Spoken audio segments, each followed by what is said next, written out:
Salut tout le monde, ici Maxime Duquette de Hockey sur demande. Bienvenue à ce deuxième épisode de Franchise Hockey Manager 6 où on essaie de mener les Oilers d'Edmonton vers la Coupe Stanley. Lors du premier épisode, on a joué deux matchs hors concours. On a gagné contre les Sabres et on a perdu contre les Capitals de Washington.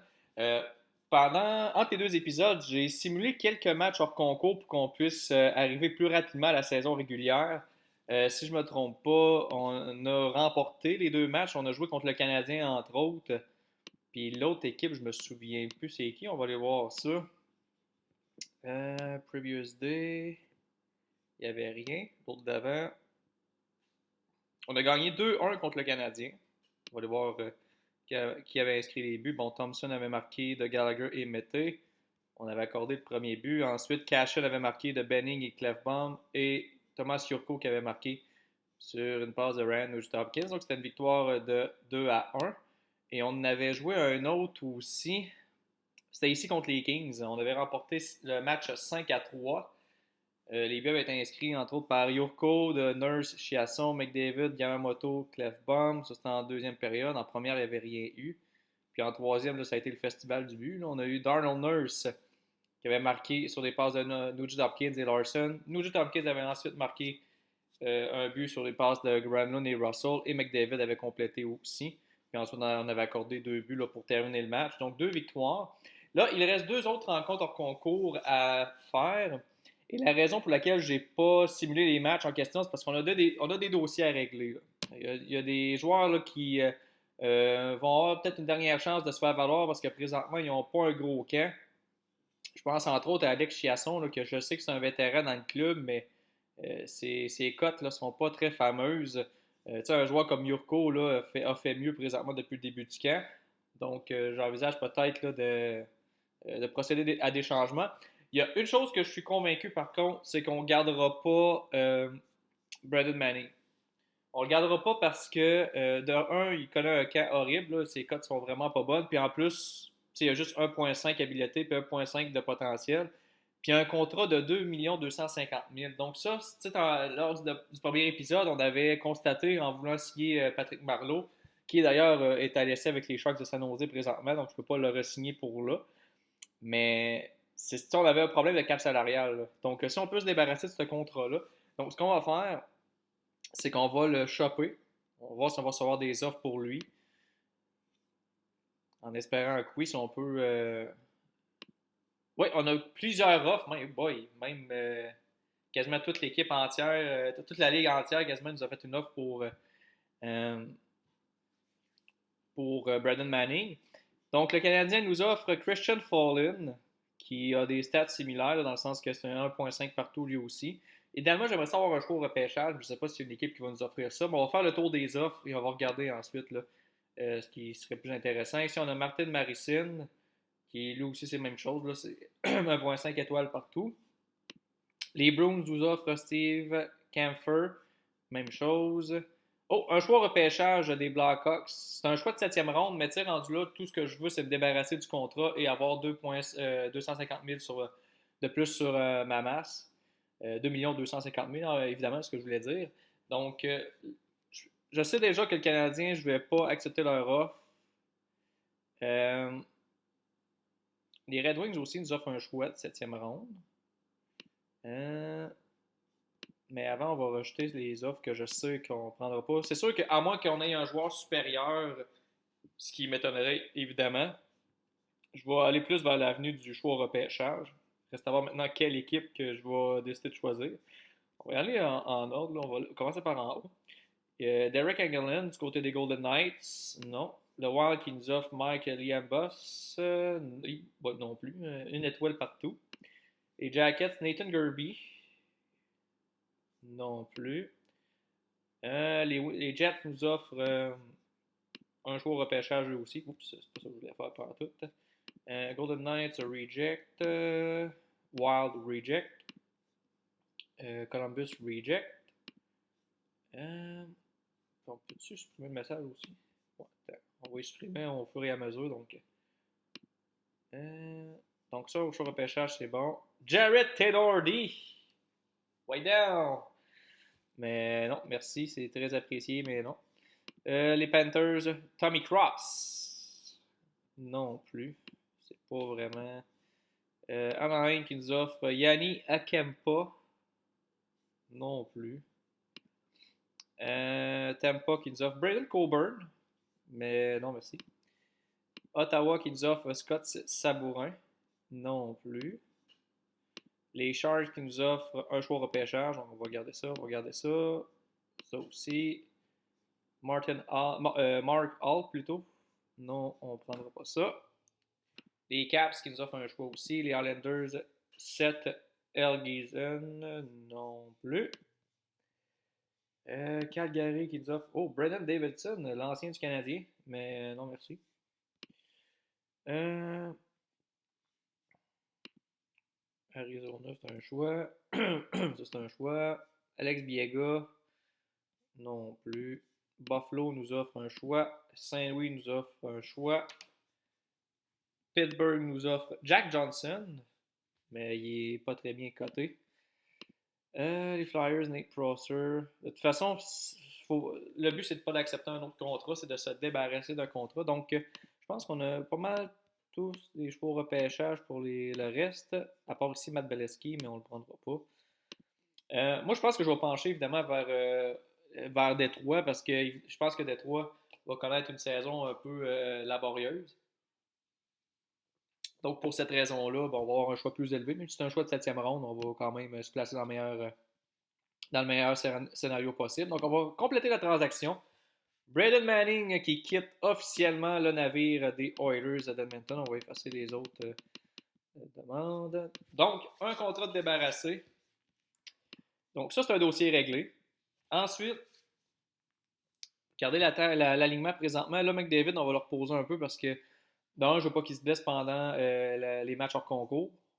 Puis de deux, je pense qu'il était déjà ça, 89. Si dans le fond, le fit, là, c'est comme un peu le game shape, si on veut. Plus qu'il est bas, ben, évidemment, moins c'est idéal. Comme si pour URV, il est juste à 66. Donc, lui, on va le laisser se reposer. Ouais, fait McDavid, on va le remplacer par. Bon, on va mettre Nugent Hopkins, c'est la première. Sheehan, c'est la deuxième. Ah, c'est un centre naturel, faut qu'on le mette là. Puis McDavid, on va le remplacer par. Kara, c'est vrai. Il était-tu blessé, Kara, ou il est juste en fit? Ah, ça, il était blessé day to day. Fait qu'on va attendre un peu. Au pire, on va remettre Yamamoto ici. On va le remplacer par McDavid, ici. Remplacé par Yamamoto. Bon. Ensuite, là, en défensive, il y a Ethan Bear ici qui était à 1.5. Là, il faut quand même identifier environ 7 défenseurs là, pour démarrer la saison.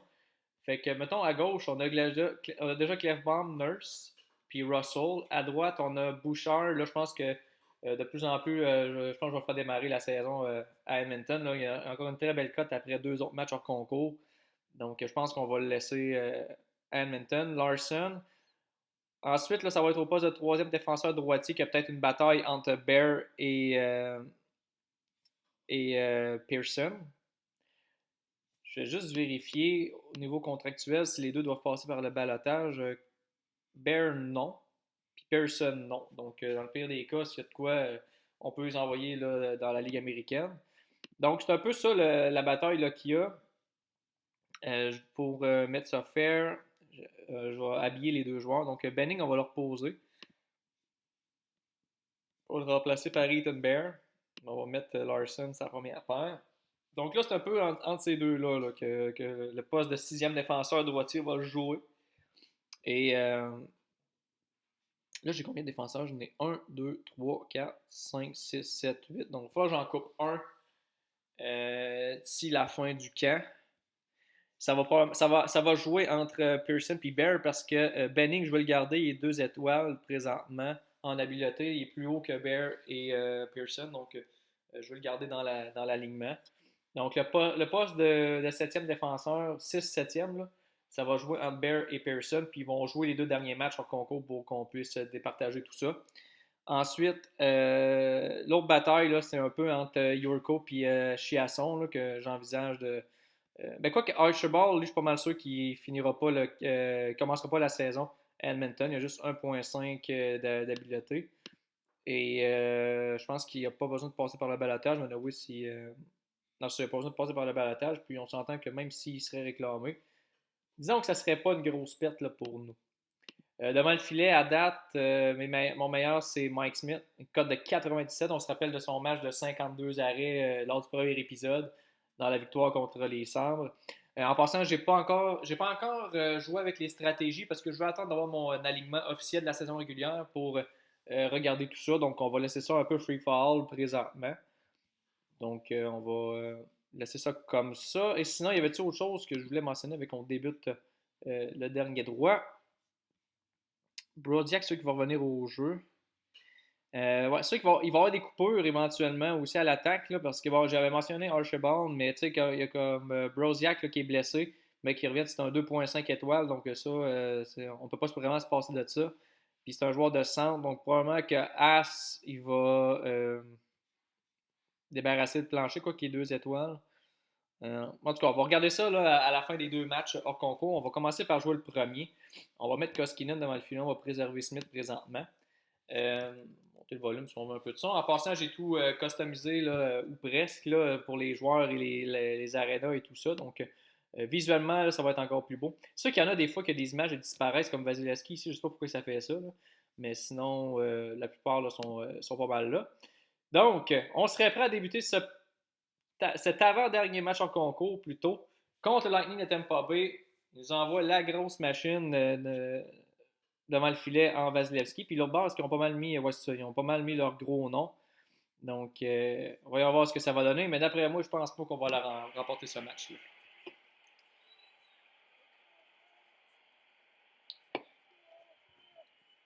Donc, vous voyez ici, on a le Rogers Place avec les commandites sur les bandes et sur la patinoire et tout ça.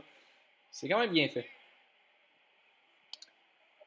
Donc, un début de match, comme d'habitude, on accorde pas mal de tirs et là, ça s'est transformé même en un but. Anthony Cirelli qui marque sur des passes de Edman et Johnson.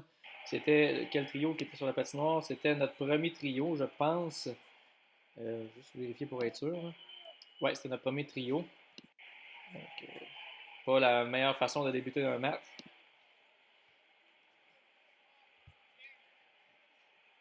Une action qui se déroule maintenant dans le territoire et c'est 2-0. Ça va pas bien à la shop. Carter Verhaeghe. Sur des passes de Patrick Maroon et Mihail Sergachev. Bon, on n'a pas le choix de modifier un peu ça. Là. Ça nous prend plus de shooting. Là. Il faut attaquer. On met de la pression parce que en train de se faire bouffer par le Lightning. Pas une grosse surprise, là, mais. Et là, Granlund là, qui écope une pénalité pour avoir fait trébucher. Donc, tout va bien. Il manque juste un but accordant des avantages numériques. Heureusement, Stamkos qui vient de mettre fin à l'avantage numérique du Lightning. 2 minutes pour bâton élevé. C'est sûr que là, on n'a pas McDavid et Draisaitl dans l'alignement, donc ça aide pas bien. Mais dans un sens, c'est un match hors concours, là, donc on ne veut pas risquer des blessures inutiles. On va monter un peu du côté des tirs, on est rendu à 4. Donc, après une période de jeu, 2-0 pour le Lightning, 10-4 les tirs au but. Présentement, Cashin ne connaît pas vraiment une bonne première période. Même chose pour Clefbaum. Pour Clefbaum, c'est très difficile. -2, 40 de défensive. Ouf, c'est pas ce qu'on souhaite voir de notre premier défenseur gaucher. On va laisser ça comme ça parce que de toute façon, comme je dis, avec nos éléments qui manquent dans la formation, là, battre le Lightning, c'est quasiment mission impossible. Je pense qu'on est plus en mode évaluation que d'autres choses. Présentement, Chiasson connaît un bon match, 60. Et contre Colby Cave de Joachim Nygaard ont réduit l'écart 2-1. Ce que je disais, c'est que Chiasson connaît défensivement le 68 très bon.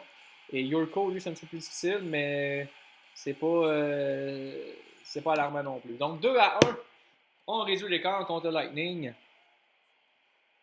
Et là, Killorn qui écope des pénalités. C'est vrai, on va mettre notre tactique spread qu'on avait mis. Ça avait reporté ses fruits lors du premier épisode. On va voir si ça va marcher. Et là, 5 contre 3, Eric Chernak, qui est copié aussi d'une pénalité. Là, très belle occasion de créer l'égalité. Voyons voir si on sera en mesure de le faire. Mais juste avant qu'on continue, puisqu'on a une deuxième vague assez boiteuse, on va mettre 80% du temps de notre première vague. C'est parti, en espérant de marquer un but. C'est dans le territoire du Lightning, on bouge la rondelle. Mais on n'est pas capable de terminer le travail. Et là, Vasilevski qui multiplie les arrêts. C'est ce que je peux lire dans le bas. Mais là, ce serait le fun de finir le travail, les boys. Et non. La rondelle ne semble pas vouloir traverser la ligne des buts. La séquence qui est très longue et finalement, les 2 pénalités ont été écoulées. Wow! On a lancé beaucoup quand même, donc au moins on peut prendre un petit peu de momentum là-dessus, mais manquer un 5 contre 3 pendant presque 2 minutes, là, ça fait mal. Et en plus que le Lightning qui score quelques instants après, Tyler Johnson, de Ryan McDonough et de Nikita Kucherov. Ouh là là. Ça ne va pas très bien dans ce match-là. Là, Pearson qui écope de pénalité pour avoir fait de l'obstruction. Et Yurko qui en écope une après pour en ajouter. Et le Lightning, ça n'en prenait pas plus pour qu'ils en profitent. Kucherov de Johnson. Et c'était pas là, je pense, l'autre. Mais là, 4 buts en 17 tirs là, pour Koskinen. Je veux bien croire qu'il n'y a pas d'équipe devant lui. Il faut que tu fasses les arrêts, mon chum. Donc, on va embarquer Mike Smith pour le reste du match. Espérant qu'il puisse sauver les meubles. Et visiblement non, parce que c'est maintenant 5-1. Mathieu Joseph de Victor Edman en avantage numérique. On est très indiscipliné. Puis là, dans ce match-là, ça nous a coûté cher. Donc, on va laisser aller à la troisième. Je pense pas qu'il y a vraiment de changement à faire rendu là. 5-1. Correction. 6-1. Kucherov de Johnson. Juste voir les joueurs là, qui en arrachent. Le Granlund, c'est difficile. Cashin, c'est difficile. Larson, c'est difficile. On va mélanger la soupe, je pense. On va mettre Yorko sur la première. Larson, on va le descendre d'une paire.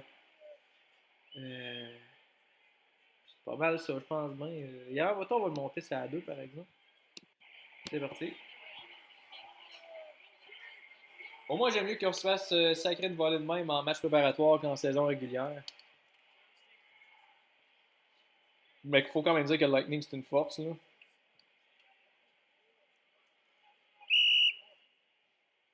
Smith qui réussit à faire un arrêt. Wow! Du positif.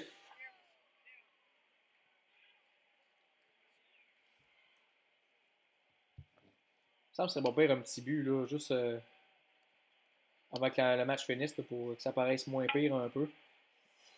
Mais je pense pas qu'on va réussir à aller chercher ce but-là. Ah! Ben, on a réussi à le faire. Clefbaum de Colby Cave et Josh Archibald. 6-2.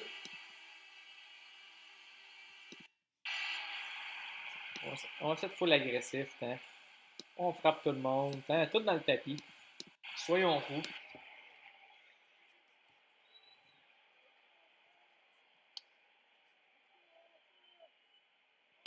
« 10-15 à faire. 6-2, 30-21 les tirs. Le désavantage numérique qui nous a fait défaut un peu par bout. Mais Vasilevski, quand même, j'allais dire Goldman, mais là, il vient d'accorder un troisième but. Kyler Yamamoto de Chiasson et Russell.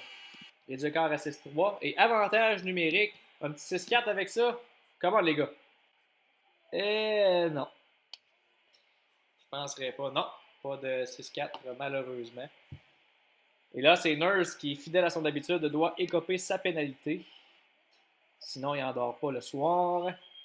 Est-ce qu'on peut la tuer, celle-là, au moins?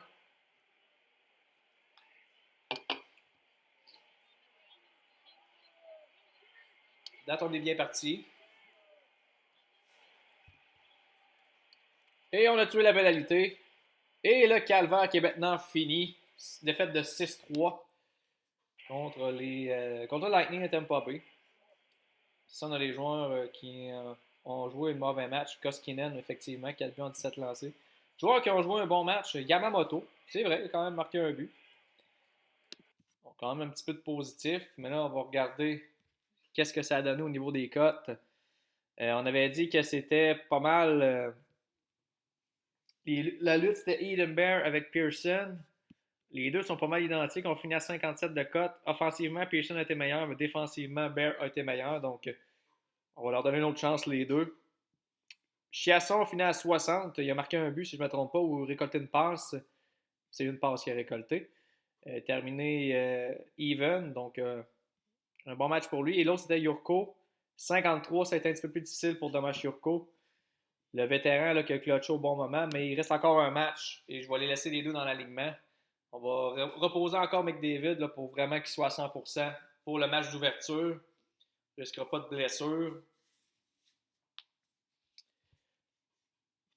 Deux messages à les consulter. En espérant que ce ne soit pas des annonces de blessure.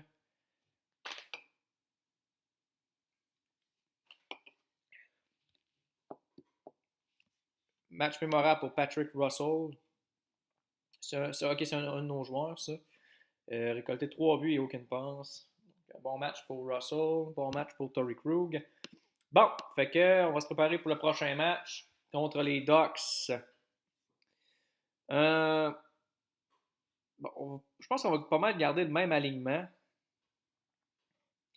Il y a juste Clavbomb qu'on va reposer, ce qui est là est à 72 de fit. Là. On va mettre Benning à la place. On va mettre Nurse sa première paire. Russell sa deuxième. Benning, je suis pas sûr que c'est un quarterback. C'est quoi ses meilleurs rôles? Crease Clearing Defenseman. Je vais juste regarder ses ratings. Benning. Ratings. Clearing Defenseman, faut qu'il y ait de la strength, 15. Hitting. Ouais, je pense que ça fitterait plus avec. Ou Shutdown Defenseman. Clearing ou Shutdown?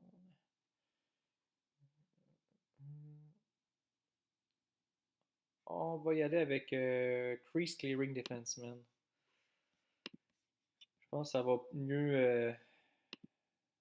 Pas Pearson, c'est Benning.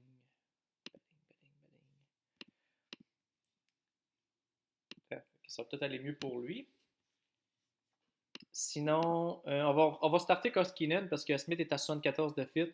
Koskinen 81. Donc, on va donner une autre chance à Koskinen. Bouchard, on va le laisser. On va le laisser de côté parce que je veux voir ces deux joueurs-là encore, qu'est-ce qu'ils vont faire, là, Ethan Bear et Joel Pearson. À moins que Larson. Ouais, Larson 68 de fit, ouais, on va mettre Bouchard à la place.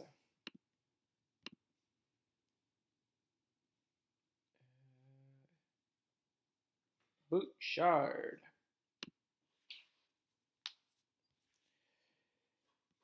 Et on est prêt. On joue à Anaheim au Honda Center. John Gibson qui est devant le filet contre Mikko Koskinen. Bon match. On attaque déjà de bonne heure dans le territoire des Ducks, mais on n'est pas en mesure d'enfiler l'aiguille. Et pour une rare fois, un bon début de match, là, 4 tirs déjà au but avec seulement 6 minutes d'écoulées. Ça va bien.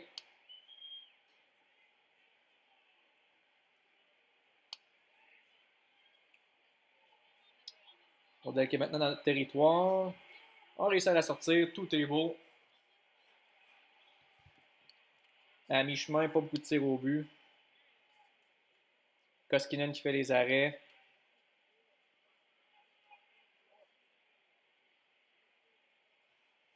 À date, nos meilleurs joueurs. Il y a Nurse qui connaît une bonne première période à date, en espérant qu'il n'écope pas de sa pénalité habituelle. Donc à date, rien à dire là, pour ce début de match-là. Tout va bien. Je pense que les gars voulaient rebondir à la suite d'une contre-performance contre le Lightning. Donc après une période de 11-9, les tirs en faveur des Ducks. Pas de joueurs là, qui sont vraiment en danger. Il y a Archibald là, qui. C'est peut-être le. Ou Chiasson. Là. Chiasson n'a pas joué beaucoup. Pourtant, je l'ai mis sur la 2, ça je comprends pas. Je vais se remonter Yamamoto sur la première, parce que Granlund, c'est pas vraiment sa place.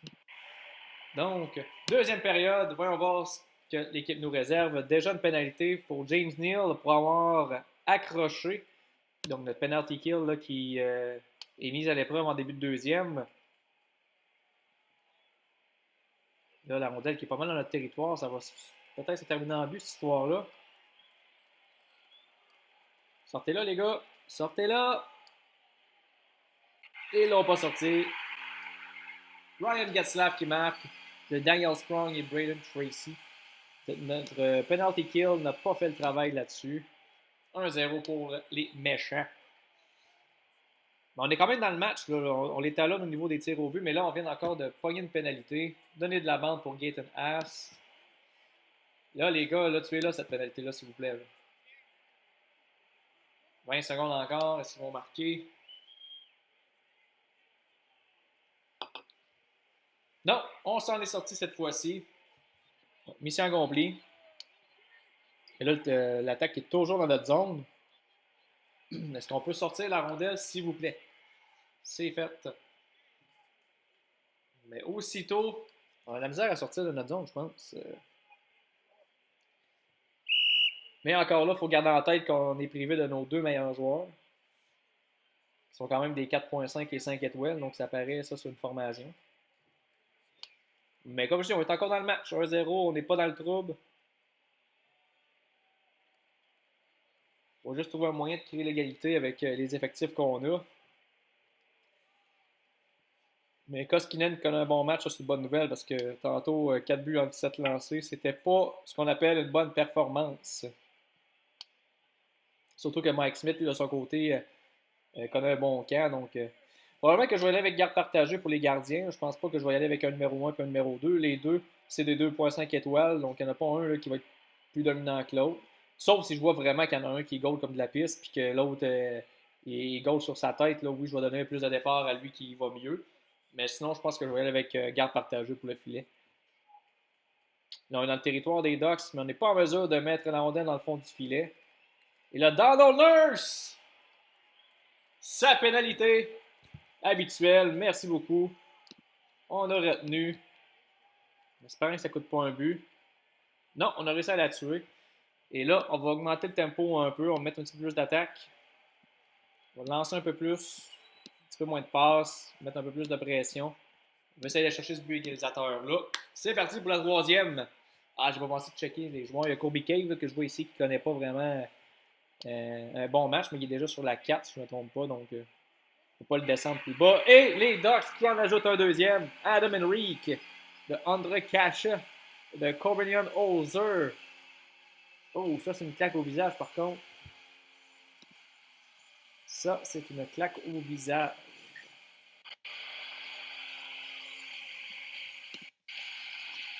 On va faire un petit peu plus les deux premiers trios. Oups.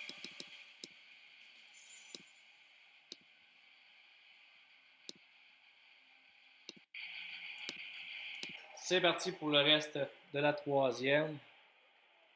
Ah, j'aurais aimé ça remporter le dernier match au moins. C'est pas fini, mais disons qu'on n'est pas fort. Surtout si on ajoute un troisième là. Ça bourdonne pas mal dans notre territoire présentement.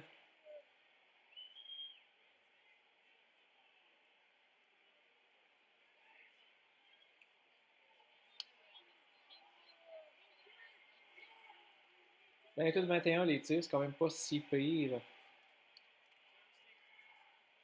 Mais là, la question, est-ce qu'on va se faire blanchir? Et non! Joachim Nygaard qui vient de sauver l'honneur.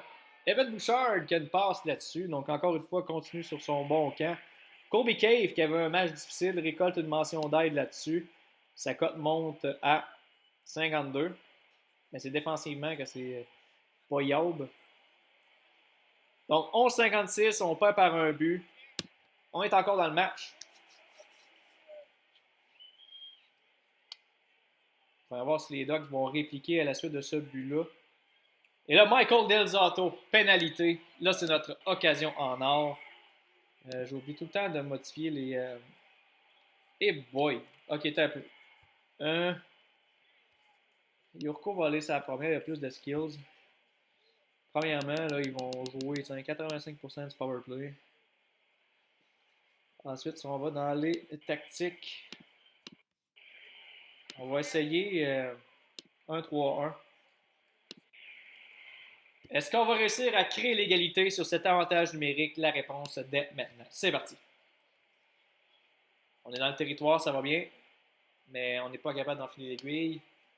On rate le filet. Et non! On n'est pas en mesure d'aller chercher le but égalisateur. Ça paraît que t'as pas McDavid et Draisaitl sur ton powerplay. Ça paraît beaucoup.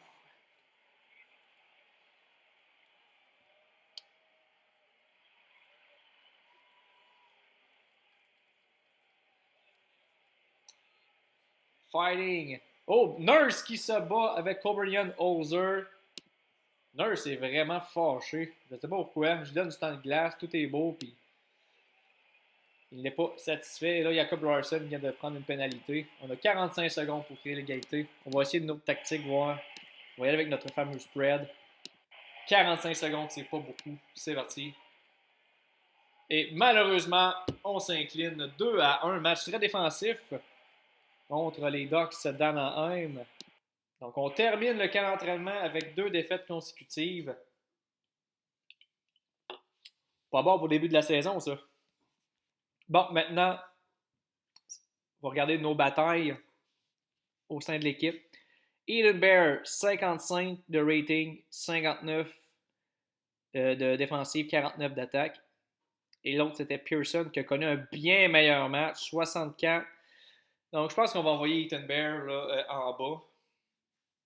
Sinon, Chiasson, un match plus difficile. Yurko, excellent match. 88 en défensive, 54 cependant en défensive, mais 73. Donc, de grosses décisions là, qui vont être prises. Est-ce que je les fais tout de suite ou si j'attends le prochain épisode? On est rendu à pas mal une demi-heure. On va regarder ça tout de suite. Comme ça, au prochain épisode, on va être en mesure de débuter la saison sans trop de niaiser au début. Donc, l'heure des décisions, c'est là que ça se passe.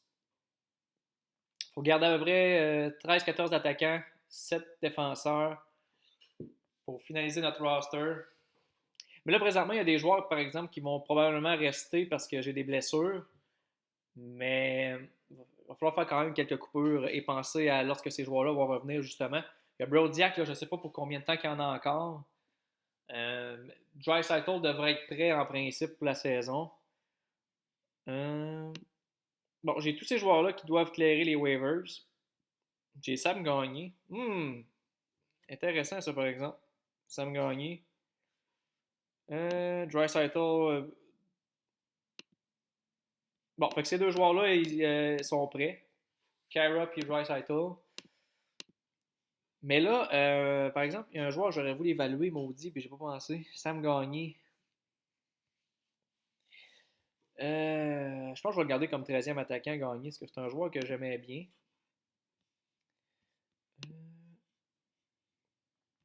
On va le monter à Edmonton. Bon, maintenant, c'est l'heure de prendre des décisions. Mais là, Brodiac, il faut que je check avant, il y en a pour combien de temps? Ah, il est blessé indéfiniment. Il n'y a pas de retour. Ah, ben là, dans ce temps-là, on va l'envoyer sur la liste des blessés. On ne niaisera pas avec ça. Ça va nous libérer un spot. Injury list, et voilà. Ça va nous sauver de l'argent aussi. Donc, à droite, on a dit Eden Bear, overall, il y a 56. Pearson, 59. Bear, on va l'envoyer en bas à Bakersfield. Donc, ça, défensivement, on est seté. On a Clefbaum, qu'on va dresser d'ailleurs. Clefbaum, Nurse, Russell, Benning, Bouchard, Larson, Pearson, ça va être notre numéro 7. Et on va habiller Larson. Donc, défensivement, on est seté. Là, ça va être à l'attaque qu'on va falloir prendre des décisions aussi. Juste mettre mes défenseurs temporairement là, pour qu'on puisse avoir le picture. Là. 1, 2, 3, 4, 5, 6. C'est qui manque? C'est qui manque? 1, 60 Benning. Emerson Bouchard. Voyons, c'est qui me manque? Ah, Clefbaum. Clefbaum. Bon. Fait que défensivement, ça va ressembler à ça. À l'attaque maintenant. Là, on a combien d'attaquants? Là? On a 1, 2, 3, 4, 5, 6. Pour Yarvi, on va leur envoyer, parce qu'à moins qu'on puisse, si on ne veut pas le signer. Fait que pour Yarvi, on va le renvoyer. On va falloir surveiller les waivers aussi. Il y a peut-être des joueurs qu'on peut claimer. And try out. Fait qu'on retourne en Europe, le grand. Donc là, on a 1, 2, 3, 4, 5, 6, 7, 8, 9, 10, 11, 12, 13, 14, 15, 16 attaquants. Ça, c'est beaucoup trop. Archibald, on le descend, c'est sûr. Va-t'en Bakersfield. Ensuite, Nygaard n'a pas connu un très bon camp. Mais pas vraiment, non. Chiasson non plus, mais Chiasson, c'est parce que c'est un vétéran. Mais Nygaard, je pense que je vais l'avoir en bas. J'ai pas aimé tant son camp. Colby Cave, ça va être notre troisième centre. En attendant que Brodziak revienne. Kara. Gagné, il est meilleur où? Il est meilleur à gauche.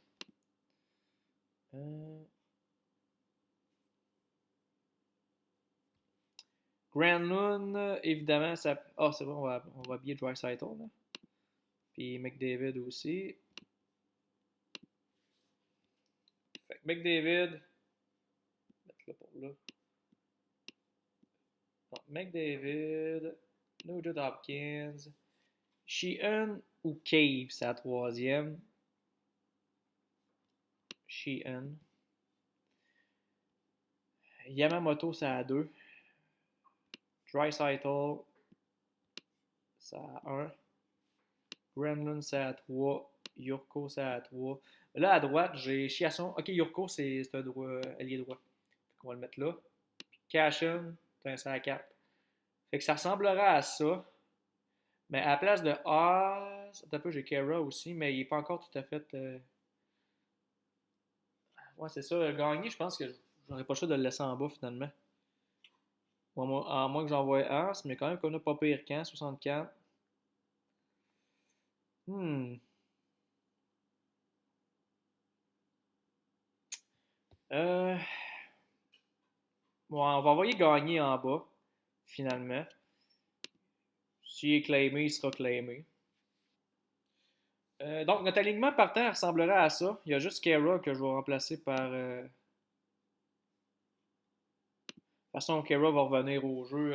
Il devrait être prêt pour le prochain match. Je vais juste aller voir s'il n'y aurait pas des joueurs sur les waivers. Pas pour là, mais qu'on simule les prochains jours, il va en avoir des joueurs sur les waivers. Donc, ça sera à surveiller. Mais présentement, notre alignement, ça ressemble à ça. Donc, que pensez-vous de l'alignement des Oilers pour débuter la saison? Qu'est-ce qui est amélioré selon vous? Je prends vos commentaires avec plaisir et on se revoit au prochain épisode. À la prochaine!